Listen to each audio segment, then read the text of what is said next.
مال گاڑی میں امانتیں صرف ایک کتاب نہیں بلکہ ایک تاریخی دستاویز ہے جو ایک دور کی سچائیوں کو کھلی آنکھوں کے سامنے رکھ دیتی ہے۔ یہ داستان ہے ایک عام مگر غیر معمولی انسان کی جو پاکستان کی تاریخ کے اہم ترین موڑ پر ایک غیر معمولی فریضہ انجام دیتا ہے۔ یہ کہانی ہے چودھری محمد اسماعیل کی، جنہیں قدرت نے یہ سعادت بخشی کہ وہ قیام پاکستان کے بعد دہلی سے پاکستان منتقل ہونے والے سرکاری افسران کا قیمتی سامان، کاغذات، کتابیں، گھریلو اشیاء، فرنیچر اور ذاتی یادگاریں نہایت دیانتداری اور جانفشانی کے ساتھ پاکستان منتقل کریں۔ یہ وہ وقت تھا جب ہر چیز غیر یقینی کا شکار تھی اور نئی مملکت کے لیے بنیادی ڈھانچہ بھی مکمل نہیں ہوا تھا۔ سرکاری افسروں کی جانب سے ان اشیاء کی منتقلی محض ایک لاجسٹک عمل نہ تھا، بلکہ یہ نئی مملکت کے نوآبادیاتی ماضی سے جمہوری حال کی طرف بڑھنے کا ایک خاموش لیکن اہم قدم تھا۔ چودھری محمد اسماعیل جو پیشے کے اعتبار سے ایک تجربہ کار اور دیانتدار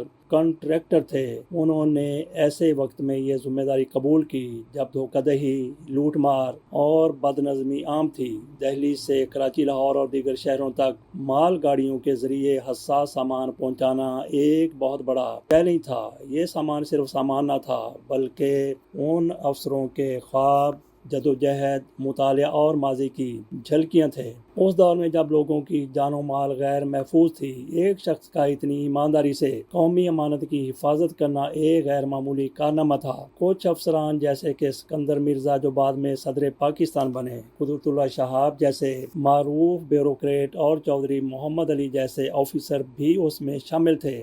یہ کتاب دراصل صرف ایک شخص کی قربانیوں کا اعتراف نہیں بلکہ ریاست اور اس کے اداروں کی اولین شکل کا تجزیہ ہے۔ یہ پاکستان کی ابتدائی تاریخ کا ایک انمول باب ہے جو بتاتا ہے کہ دیانت، اصول پسندی اور قومی خدمت کا جذبہ رکھنے والے افراد کسی قدر نظر انداز کیے گئے۔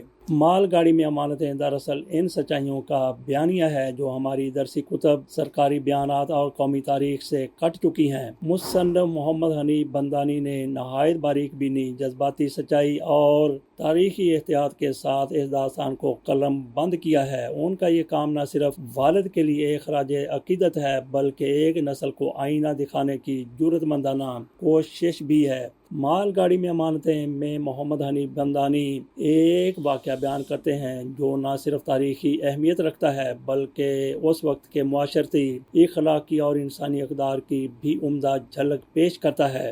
یہ واقعہ ان کے والد محترم اسماعیل بندانی سے متعلق ہے جو اس دور میں سرکاری ملازمت میں فائز تھے۔ مصنف لکھتے ہیں کہ ایک مرتبہ ان کے والد سخت بیمار ہو گئے۔ بیماری کی شدت اس حد تک تھی کہ وہ 2 دن تک دفتر نہ جا سکے۔ یہ واقعہ برطانوی راج کے دور کا ہے جب وائسرائے ہند، جو اس وقت ہندوستان کا سب سے بڑا سرکاری نمائندہ ہوتا تھا، والد کی غیر حاضری سے متعلق جب وائسرائے کو اطلاع ملی تو وہ خود اپنی اہلیہ، جنہیں مصنف میم صاحبہ کہتے ہیں، کہ ہمراہ والد کی عیادت کے لیے ان کے گھر تشریف لائے۔ ان کے ہمراہ ان کا ذاتی معاون رام سریندر داس بھی تھا۔ یہ معاون ایک ہندو تھا، لیکن خاص بات یہ ہے کہ وہ والد صاحب کا قریبی اور ہمدرد دوست بھی تھا۔ ایسے اس دور میں بین المذاہب دوستی اور رواداری کا اندازہ بھی ہوتا ہے۔ جب وائسرائے نے والد صاحب کی طبیعت خراب دیکھی تو فوراً رام سریندر داس کو حکم دیا کہ وہ فوراً ڈاکٹر گپتا کو بلائیں۔ ڈاکٹر گپتا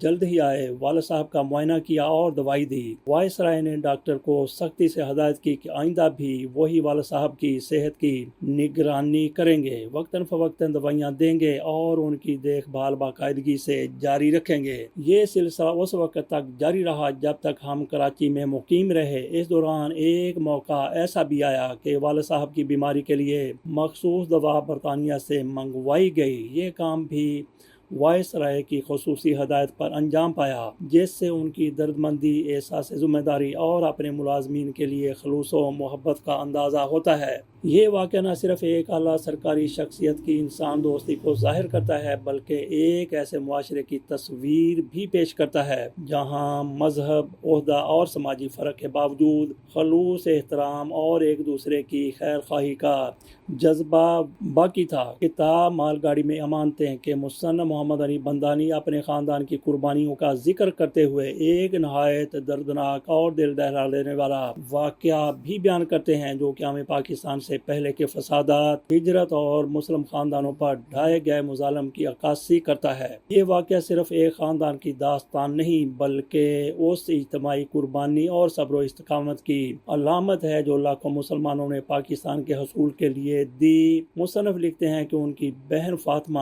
ان کی والدہ اور دادی گھر میں موجود تھیں۔ دادی صاحبہ کافی عرصے سے صاحب فراش تھیں کیونکہ ایک بار انہیں گائے نے ٹکر مار دی تھی جس کے باعث وہ چلنے پھرنے سے معذور ہو گئی تھیں۔ ان کی دیکھ بھال کے لیے گھر میں ہی رہنا پڑتا تھا۔ ایک دن اچانک محلے میں خوفناک صورتحال پیدا ہو گئی۔ سرکاری گاڑیوں پر لاؤڈ سپیکر سے اعلان کیا جانے لگا کہ کوئی بھی شخص اپنے گھر سے باہر نہ نکلے ورنہ اسے گولی مار دی جائے گی۔ محلے کی گلی کے ایک کونے پر انڈین فوجی مسلسل فائرنگ کر رہے تھے۔ اسی دوران حالات مزید بگڑ گئے۔ ہندو بلوائیوں نے مسلمانوں کے گھروں کو نظر آتش کرنا شروع کر دیا۔ فضا میں آگ، دھواں، چیخ و پکار اور بھاگ دوڑ کا عالم تھا۔ اعلان ہوا کہ سب لوگ جلد از جلد اپنی جان بچا کر جامع مسجد عیدگاہ کی طرف چلے جائیں کیونکہ وہی واحد محفوظ مقام ہے جہاں پناہ لی جا سکتی ہے۔ گھروں کو آگ سے بچانے اور راستہ فراہم کرنے کے لیے انگریز افسروں نے گھروں کے درمیان داخلی راستے بنوائے تاکہ لوگ باہر نکلے بغیر ایک گھر سے دوسرے گھر ہوتے ہوئے محفوظ مقام تک پہنچ سکیں۔ انگریز افسر نہ صرف راستہ دکھاتے رہے بلکہ مسلسل اعلان بھی کرتے رہے کہ کیسے نکلنا ہے، کس طرف جانا ہے اور کہاں پناہ لینا ہے۔ مصنف بیان کرتے ہیں کہ جب وہ اور ان کا خاندان روانہ ہوئے تو راستے میں جگہ جگہ مردوں اور عورتوں کی لاشیں پڑی ہوئی تھیں، خون میں لت پت جسم، جلی ہوئی دیواریں، چیخوں کی بازگشت اور خوف کا ایسا عالم کہ الفاظ اس کی مکمل ترجمانی سے قاصر ہیں۔ اس افراتفری میں ان کی دادی اور بھائی یوسف گھر پر ہی رہ گئے کیونکہ دادی معذور تھیں اور انہیں ساتھ لے جانا ممکن نہ تھا۔ جامع مسجد عیدگاہ پہنچ کر اندازہ ہوا کہ وہاں پہلے ہی ہزاروں پناہ گزین موجود تھے۔ ایک ہجوم تھا جو خوف، بھوک، پیاس اور بے یقینی میں گھرا ہوا تھا۔ نہ کھانے پینے کا کوئی انتظام تھا، نہ سونے یا بیٹھنے کی جگہ۔ ہر طرف آہوزاری، چیخ و پکار اور بے بسی کا منظر تھا۔ مصنف لکھتے ہیں کہ وہ اپنی ماں، بہن اور دیگر اہل خانہ کے ساتھ رو رو کر اپنے والد اور دیگر خاندان کے افراد کا انتظار کرتے رہے۔ آخر کار ایک دن فوجی گاڑی میں ان کے والد صاحب کچھ فوجیوں کے ہمراہ عیدگاہ پہنچے۔ ان کے ساتھ کھانے پینے کی بہت سی ضروری اشیاء تھیں۔ جب وہ پہنچے تو بچوں کی آنکھوں میں امید کی چمک عود کر آئی۔ والد نے جب وہ اشیاء دیکھی تو اپنے لیے بہت تھوڑی سی رکھی اور باقی تمام چیزیں دوسرے پناہ گزینوں میں تقسیم کر دیں۔ یہ جذبہ ایثار اس خاندان کی انسان دوستی اور سخاوت کا منہ بولتا ثبوت ہے۔ جب والد نے اپنی والدہ مصنف کی دادی کے بارے میں دریافت کیا تو ان کے والد نے انتہائی غمزدہ لہجے میں بتایا کہ ہندو بلوائیوں نے دادی کو شہید کر دیا ہے۔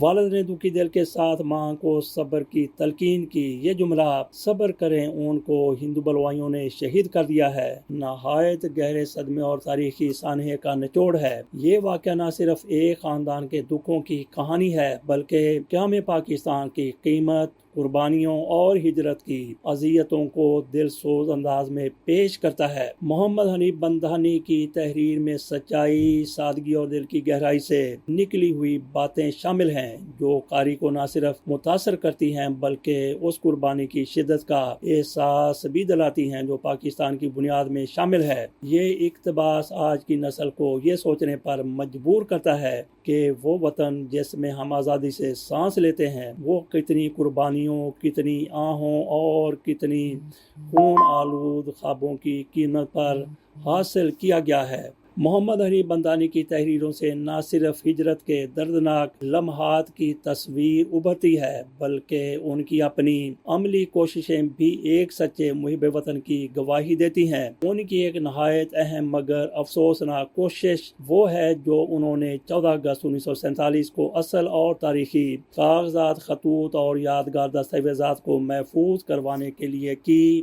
محمد حنیف بندانی کے پاس ایسے نادر اور قیمتی کاغذات موجود تھے جو کہ ہمیں پاکستان کے وقت کے حالات و واقعات، مہاجرت کے سفر اور فسادات کی حقیقی گواہی دیتے تھے۔ یہ کاغذات ان کے خاندان کے تجربات اور مشاہدات پر مبنی تھے جنہیں انہوں نے نہایت محنت اور احتیاط سے محفوظ رکھا۔ ان کا مقصد یہ تھا کہ آنے والی نسلیں ان دستاویزات کے ذریعے قیام پاکستان کی تاریخ کو صحیح اور اصل شکل میں جان سکیں۔ اسی جذبے کے تحت انہوں نے متعدد بار کوشش کی کہ یہ دستاویزات قومی سطح پر محفوظ کر دی جائیں تاکہ انہیں ایک باقاعدہ ورثے کا درجہ حاصل ہو۔ اس سلسلے میں وہ وزارت قومی ورثہ و ثقافت اسلام آباد بھی گئے۔ ان کا ارادہ تھا کہ یہ کاغذات کسی قومی آرکائیو، میوزیم یا لائبریری میں بطور تاریخی امانت رکھے جائیں تاکہ مورخین، محققین اور طلباء ان سے استفادہ کر سکیں۔ تاہم ان کی یہ مخلصانہ کوشش رائے گان چلی گئی۔ وزارت قومی ورثہ نے یہ کہہ کر انکار کر دیا کہ وہ ان دستاویزات کو محفوظ کرنے یا قبول کرنے کے مجاز نہیں۔ یہ انکار نہ صرف محمد حنیف بندانی کی ذاتی محنت کی ناقدری تھی بلکہ ایک قومی نقصان بھی، کیونکہ جن دستاویزات کو وہ لے کر گئے تھے وہ صرف ایک خاندان کی یادیں نہیں بلکہ وہ ایک پوری قوم کی اجتماعی جدوجہد، قربانی اور ہجرت کے زندہ ثبوت اور شہادتیں تھیں۔ اس رویے سے محمد حنیف بندانی کو گہرا دکھ پہنچا۔ انہوں نے محسوس کیا کہ ہم بحیثیت قوم کس قدر زوال پذیر ہیں۔ محمد حنیف بندانی خود ایک اصول پرست، نڈر، خدا تر شخصیت کے مالک ہیں۔ پیشے کے اعتبار سے وہ نہایت کامیاب اور تجربہ کار بینکار رہے۔ نیشنل بینک آف پاکستان کے آڈٹ سیکشن میں اعلیٰ عہدوں پر فائز رہ کر کئی دہائیوں تک شفاف مالیاتی نظام کے قیام میں اہم کردار ادا کیا۔ انہوں نے صرف ملک میں ہی نہیں بلکہ بیرون ملک مختلف بینکوں کے آڈٹ میں بھی اپنی قابلیت کا لوہا منوایا۔ ریٹائرمنٹ کے بعد وہ وکالت کے پیشہ سے وابستہ ہو گئے اور آج سندھ ہائی کورٹ کے ممتاز وکلاء میں ان کا شمار ہوتا ہے۔ وہ عدلیہ کی آزادی، انصاف کی سربلندی اور انسانی حقوق کے لیے وکلا تحریکوں میں پیش رہے۔ ان کی شخصیت میں ایک نرمی، سنجیدگی اور مقصدیت جو انہیں معاشرے کے دیگر افراد سے ممتاز بناتی ہے۔ ان کی کتاب میں شامل یادداشتیں، تصاویر اور دستاویزات محض تاریخی مواد نہیں بلکہ ایک تہذیب، ایک نسل اور ایک خواب کا بیانیہ ہے۔ یہ کتاب قاری کو اس دور میں لے جاتی ہے جب پاکستان ایک خواب تھا، ایک امید تھی اور ہر شخص اس امید میں اپنا کردار ادا کرنے کو بے چین تھا۔ چودھری محمد اسماعیل نے بھی یہی کیا، مگر جو سلوک ان کے ساتھ کیا گیا وہ اس تلخ سچ کی نمائندگی کرتا ہے جس کا سامنا کئی ایسے افراد کو کرنا پڑا جو نظریے کے لیے سب کچھ قربان کر بیٹھے۔ کتاب میں بیان کردہ تفصیلات سے معلوم ہوتا ہے کہ کس قدر پاکستان اور بھارت کے درمیان ابتدائی دنوں میں گاڑیوں کے ذریعے سامان کی ترسیل کا ایک معاہدہ طے پایا۔ یہ معاہدہ اگرچہ وقتی اور عبوری نوعیت کا تھا مگر اس کے تحت جو ذمہ داریاں چودھری محمد اسماعیل جیسے افراد کو سونپی گئیں وہ ان کے حوصلے، ایمانداری اور اصول پسندی کا کڑا امتحان تھی۔ وہ مال گاڑی میں صرف سامان نہیں لا رہے تھے، وہ نئی مملکت کی علمی، ادبی، تاریخی اور نفسیاتی میراث محفوظ کر رہے تھے۔ ان کے ہاتھوں میں جس افسر کا کتابوں سے بھرا ہوا بکسا تھا، ممکن ہے وہی افسر بعد میں تعلیمی پالیسی مرتب کرتا ہو جس کا فرنیچر محفوظ طریقے سے پہنچایا گیا، وہ بعد میں کابینہ اجلاس کی میز پر بیٹھا ہو۔ کتاب میں شامل سعادت مند صاحبزادے کے عنوان سے ایک باب خاص طور پر متاثر کن ہے۔ یہ باب نہ صرف چودھری محمد اسماعیل کے فرزند کے طور پر مصنف کی اپنے والد کے لیے جذباتی وابستگی کو ظاہر کرتا ہے بلکہ والدین کی عظمت، قربانی اور کردار سازی کے اس عمل کو بھی بیان کرتا ہے جو ایک بچے کو باشعور، ذمہ دار اور قوم کے لیے سود مند فرد بناتا ہے۔ حنیف بندانی نے نہ صرف اپنے والد کے کارنامے قلم بند کیے بلکہ یہ بھی بتایا کہ انہوں نے اپنے والد کے نقش قدم پر چلتے ہوئے اپنی زندگی کو اصولوں، دیانت اور خدمت خلق کے لیے وقف کر دیا۔ کتاب میں شامل تصاویر اور دستاویزات صرف نایاب مواد ہی نہیں بلکہ تاریخ کی زندہ شہادتیں ہیں۔ ان کے ذریعے نہ صرف قاری ماضی کے مناظر کو آنکھوں سے دیکھ سکتا ہے بلکہ محسوس کر سکتا ہے کہ ایک شخص نے کس طرح خلوص نیت سے اپنی ذمہ داری ادا کی۔ یہ تمام اشیاء کتاب کی سچائی اور مصنف کی نیت پر مہر ثبت کرتی ہیں۔ مال گاڑی میں امانتیں بظاہر ایک سادہ عنوان لگتا ہے مگر اس عنوان کے پیچھے ایک پوری تہذیب کی منتقلی، ایک عہد کی صداقت اور ایک انسان کی عظمت پوشیدہ ہے۔ کتاب میں کئی مقامات پر ان افسروں کے نام تمام عہدے اور مستقبل کے مناصب کا ذکر کیا گیا ہے، جنہوں نے چودھری محمد اسماعیل کی خدمات سے فائدہ تو اٹھایا مگر بعد میں انہیں مالی و اخلاقی انصاف نہ دیا۔ یہ پہلو ایک قومی ضمیر کو جھنجھوڑنے کے لیے کافی ہے۔ ہم اکثر اپنے قومی ہیروز کی بات کرتے ہیں مگر ان غیر معروف گمنام سپاہیوں کو بھول جاتے ہیں جن کے کندھوں پر یہ مملکت کھڑی ہوئی ہے۔ حنیف بندانی نے اپنے والد کے ذریعے ایسے ہی ہزاروں افراد کی نمائندگی کی ہے جو تاریخ کی کتابوں میں جگہ نہ پا سکے۔ یہ کتاب ایک بیٹے کے خلوص، ایک وکیل کی جستجو، ایک مورخ کی تحقیق اور ایک سچے پاکستانی کی ذمہ داری کا حسین امتزاج ہے۔ یہ نہ صرف تاریخ کے طالب علموں، وکلاء، بینکاروں، پالیسی سازوں کے لیے اہم بلکہ ہر اس شخص کے لیے سبق آموز ہے جو ملک و قوم کے لیے کچھ کرنا چاہتا ہے۔ مال گاڑی میں امانتیں اس ثمر کی گواہی ہے کہ جذبہ، ایمان اور اصول پرستی آج بھی زندہ ہیں، بس ہمیں انہیں پہچاننے، سراہنے اور اپنانے کی ضرورت ہے۔